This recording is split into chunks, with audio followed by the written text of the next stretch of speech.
What's up, guys? Today I'm going to be doing the box Lian-Yu. This is a brand new box. I think it just came out either the end of last week. It's a very easy beginner level box, so anyone who's a beginner, definitely you could start off with this. The main things that this box has is some steganography, as well as I'm going to demonstrate two different ways of how you can figure out a vector to escalate your privilege from your regular user to root. Uh, so I definitely started my box a while ago, and I actually ran already my Nmap scan because sometimes Nmap does take a little bit to run. And for the sake of this video, I just decided to run it before I started.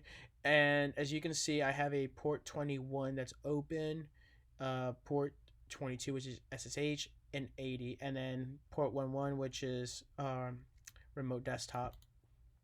So the first thing that I always check is if port 21 is open to see if I can access it anonymously, but you can't. Usually, if you could access the FTP server anonymously without a password, it would say uh, anonymous login.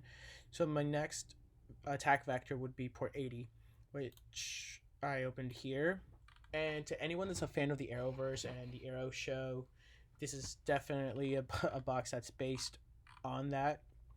As you can tell by the name, if you never watched the Arrowverse, you don't actually need to know the the whole plot of the story to do this box, but it's a cool like little teaser since the show just ended, so definitely good tribute to that. So I have this page here. I usually look if see maybe the source code and see if there's anything here, and there's really nothing here that can actually a comment that can show me that there is a anything that I can use. So the next thing that I'm going to do with any directory, or well, is directory brute forcing.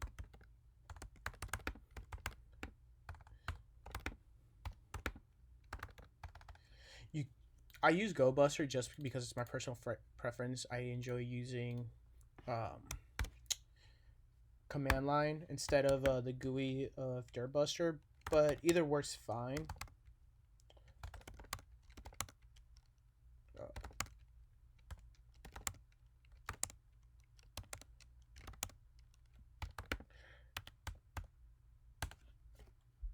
And I'm setting the thread to 200 just because it goes a lot faster. And this is going to run, and we'll see if there's any other directories that we can go to and try to enumerate. And the first one that comes up is island. So while that's still running, I'm going to actually check island. And I misspelled it.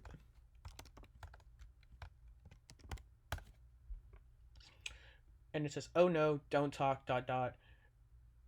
And I see that you should find a way to Lian-Yu as we planned. The code word is blank. So this part right here is what caught my eye. There's a blank here. So again, check the source code, and here you see that the code word is vigilante. They just changed the color to white so you can't see it. So let's check if my GoBuster is still running. It's still gonna run. I can try to enumerate some more on the regular site and see if there's a robots.txt, and there's not. So just keep in mind that there is a code word for vigilante.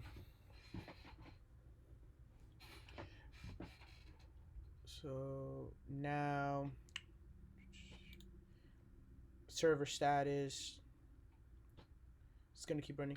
So I'm gonna actually run GoBuster again, but this time on the island directory, just to make sure that there's maybe something embedded within that file. Most of the time there could be, so it's always good practice to run directory brute forcing within other directories.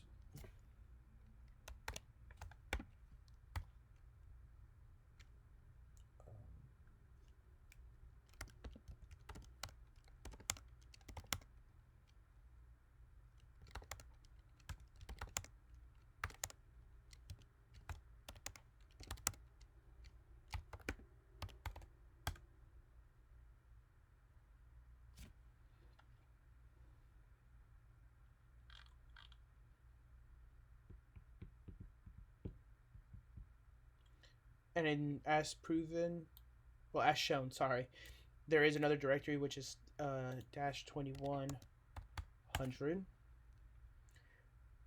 and it pops up this nice video. So again, always look at the source code. The source code is really good to look at just because you don't know if the developer put in some comments, something hidden that he thinks that the user will not find. But again, we're not regular users, we're hackers. So we always check the source code because by his misconfiguration, by his mistake, he could add something that we can use. And here it says you can avail your .ticket here, but how?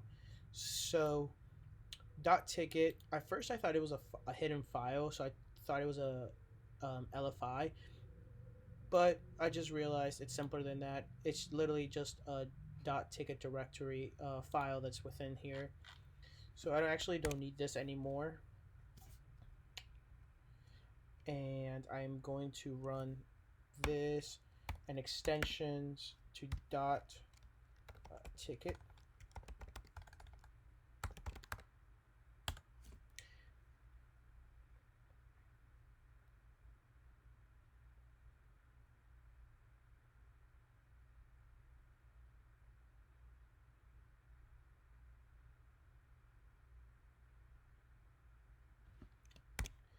Oops, I did this wrong. I forgot to actually add the 2100.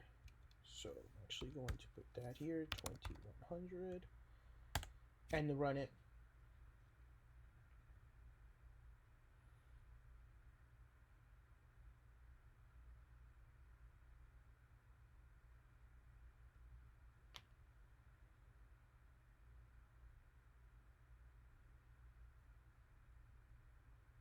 And you see that we get actually a status 200.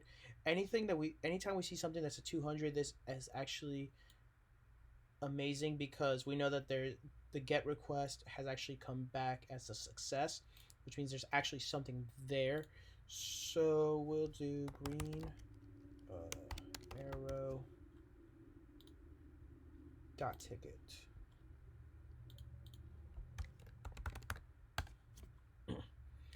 And this is just a token to get into the Queen's Gambit ship, which is this.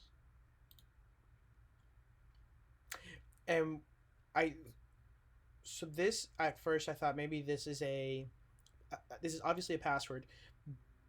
So we don't need this. So the next thing I'm going to do is I'm actually going to try and I try to access the SSH with this. So, and I tried the code word being vigilante, so vigilante at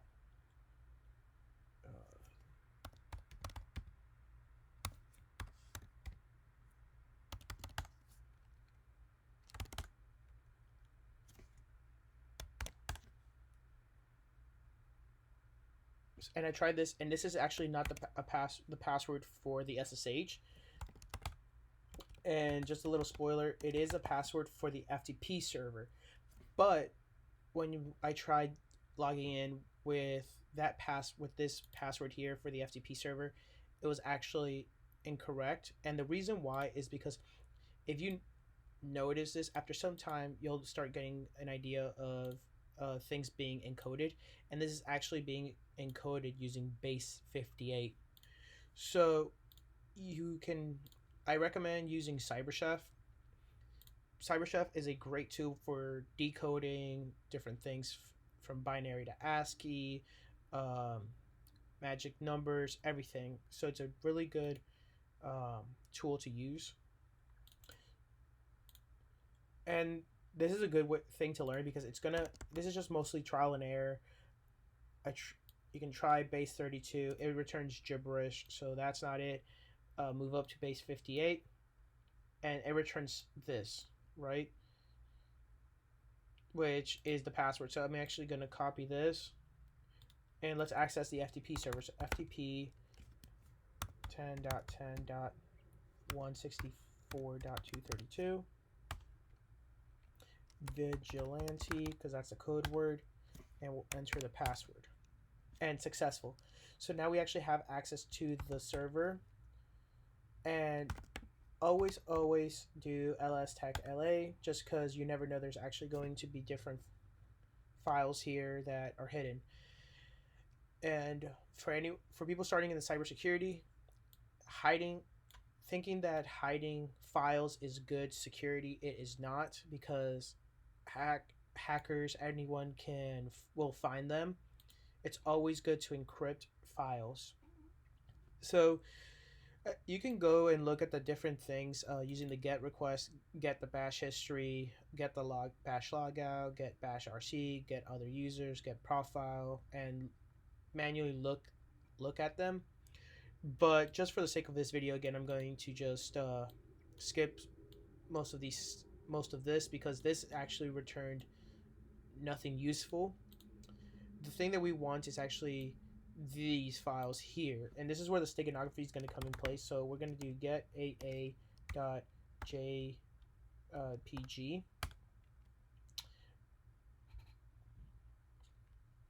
and then I'm going to do get leave me alone.png,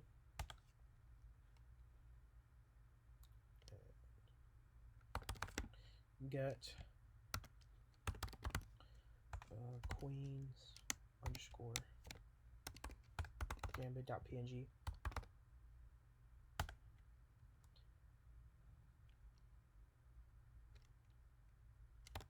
Okay, so now I'm going to exit from this and clear that. So the Queen's Gambit seems interesting because it was actually mentioned in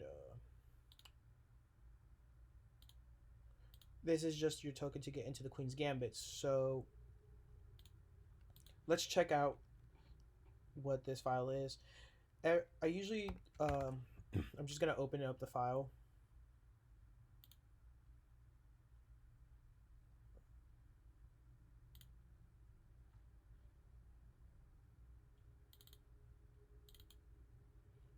And it seems like a regular picture, a regular PNG file. So the next thing I'm going to do is I'm actually going to do file Queen's Gambit, and it does show it is a PNG data file. Okay, so let's try, and you could use StegHide.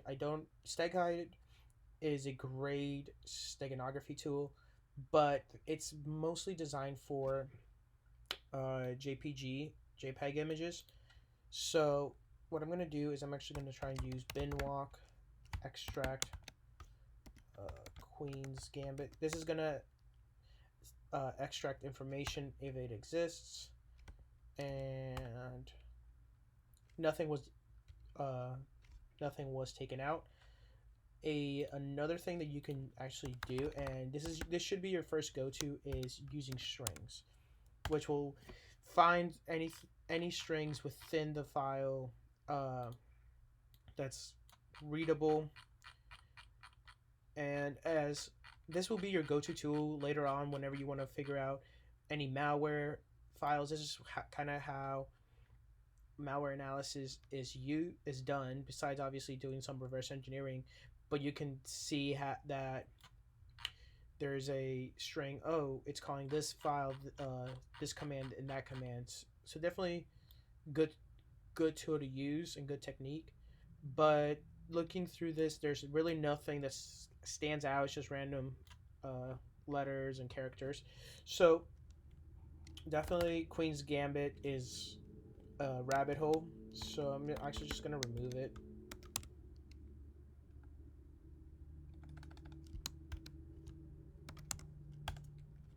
And now I'm actually going to try to do the AA.jpg, see if that has anything. So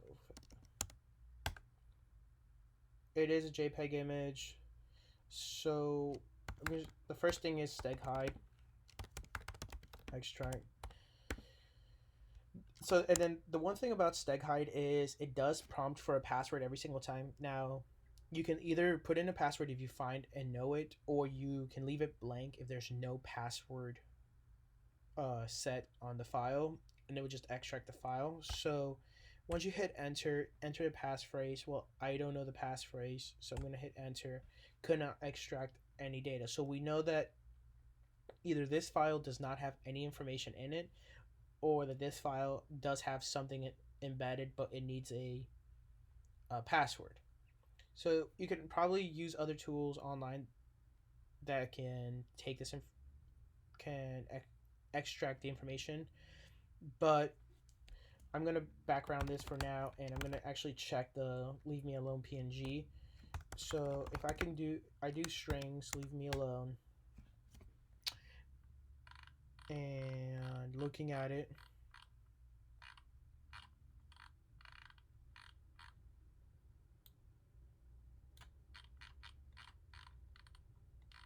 I don't see anything that stands out. So what I'm gonna do is actually, I want to check if this, I'm gonna open this file again. It's always good to open the files just to make sure that you know that you can see what it is. But this looks different than the Queen's Gambit one, which was, they were both PNG files, and it just prompts image magic. So I've done another room before that showed this exact thing, which I know that it has to do with the way that the file is set up, which is the magic bytes. And what magic bytes are, it's every file has, well, first I'm going to show you this. So file, leave me alone.png, and it says data. If you remember the Queen's Gambit one, it said that it was a PNG file. So xxd, this shows different bytes, and let's just scroll up to the top. I'm actually going to do xxd, pipe in head, and one. I'm just going to print out the first line. And this right here, these are known as magic bytes. So every file, text, PNG, JPEG, PDF, they all have these magic bytes that lets the system know what kind of file it is. So that is why when we run the file command, it looks at these bytes and it says, oh, this is a data, but it's in .png format. So most of the time what you can do is you can actually either move it to a .pdf format or just regular. For the purpose of this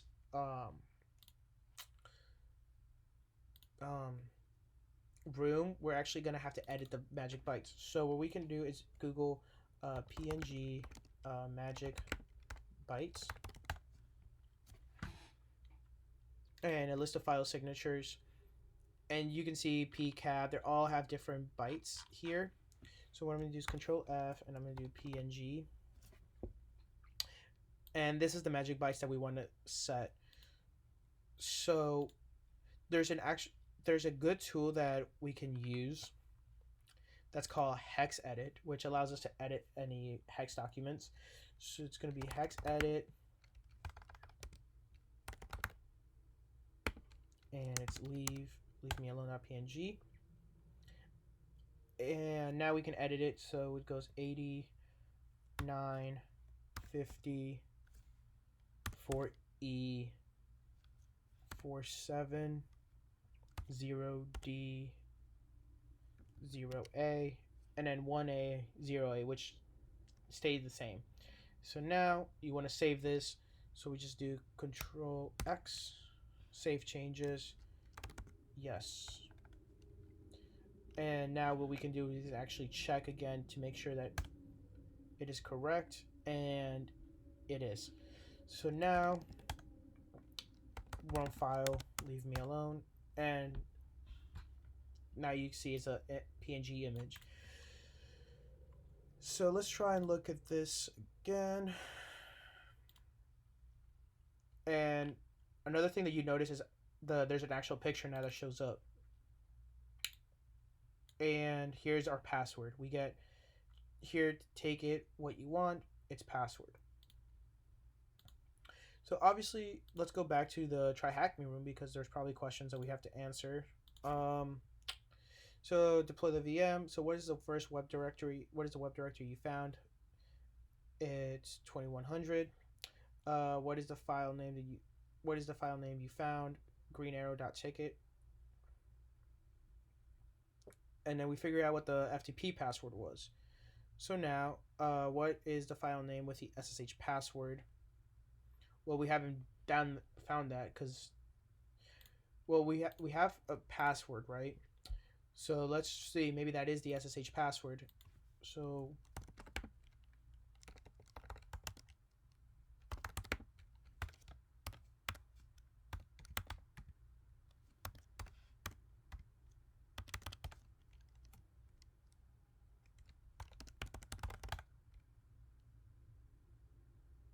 and nothing. So now what we can do is,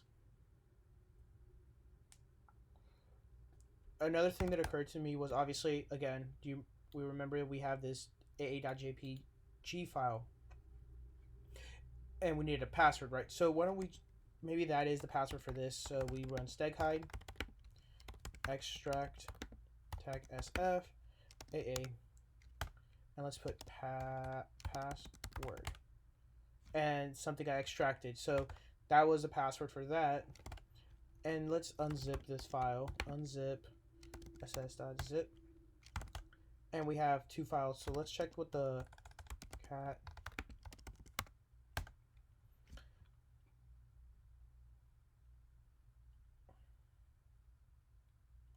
And it's just a cool little text message about it.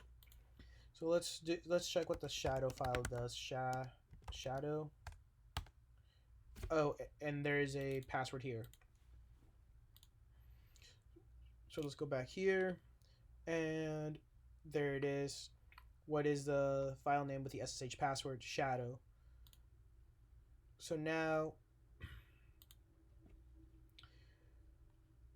I can try to actually SSH into this. So SSH vigilante at 10.10.164.232. And I did not do that right.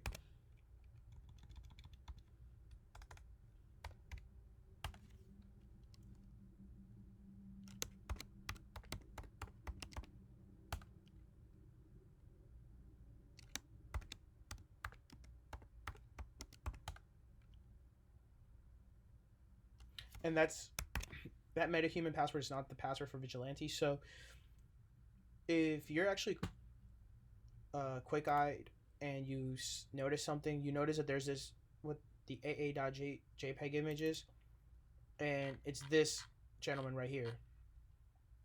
So if you're a fan of the show and you've watched the show, you know who this is.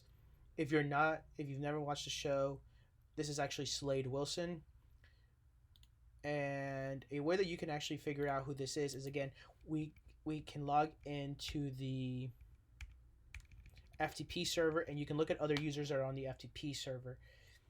And I'm just gonna skip that, and and the password. This is actually the username for Slade. Well, the password is for Slade, and we can do metahuman. And success, we actually have access to the machine. So we could check ID, see if he has any root. No, he doesn't. So let's check the user flag, and you have the user flag right here. So now the two ways I'm going to show you how to set up the uh, privesc. It's either you can manually enumerate by finding SUIDs, um, or pseudo files, or you can automate everything thanks to limpies. So limpies is a great tool to have. It's a bash script. There's also a counterpart for Windows, which is called WinPiece. So I'm going to set up my server just so I can actually export this. And I'm going to do wget http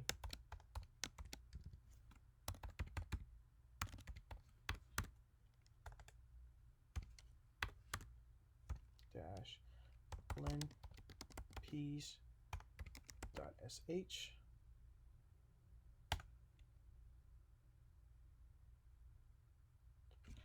And I messed that up.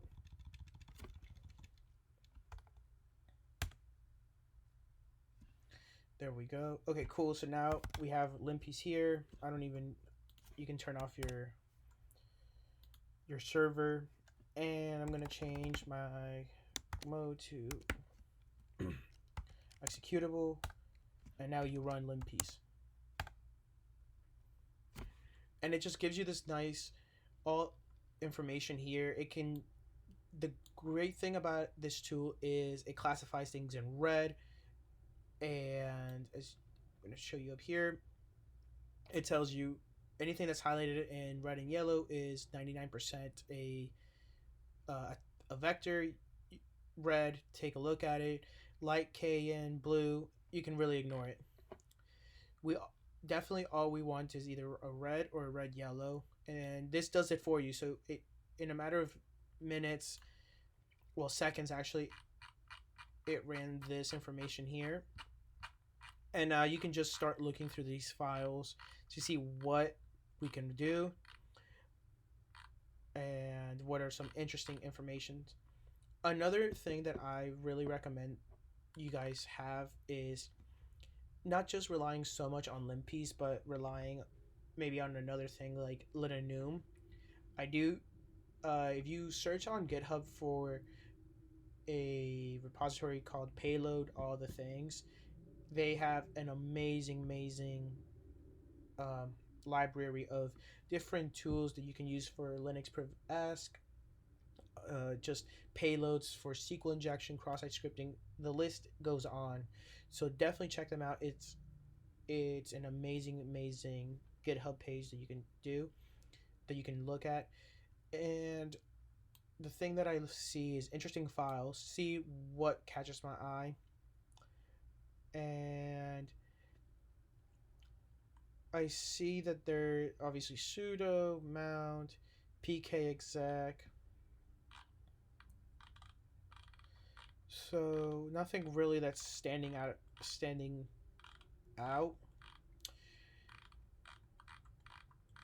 Usually, this is always my first thing that I go to because it can just point things out a lot faster than me manually running the find command.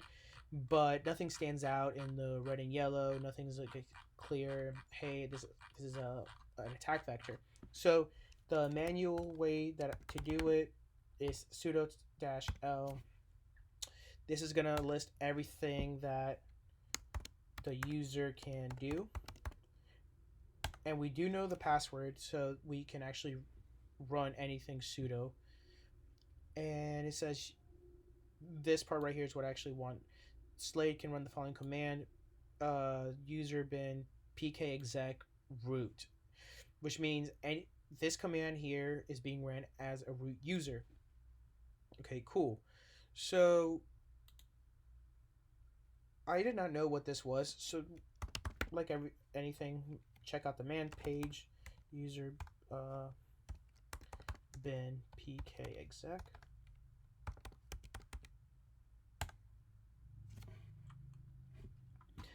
And it says here, pkexec allows an authorized user to execute a program as another user. That other user is root. Okay, well that's really cool. So we do sudo user bin pkexec,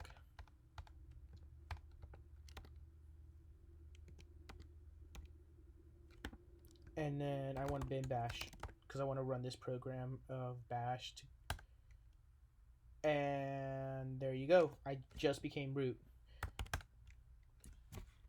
So this was actually a very simple way to prevesc, and what it shows is try running your linps or Lian-Yu or whatever bash program that automates any attack vectors.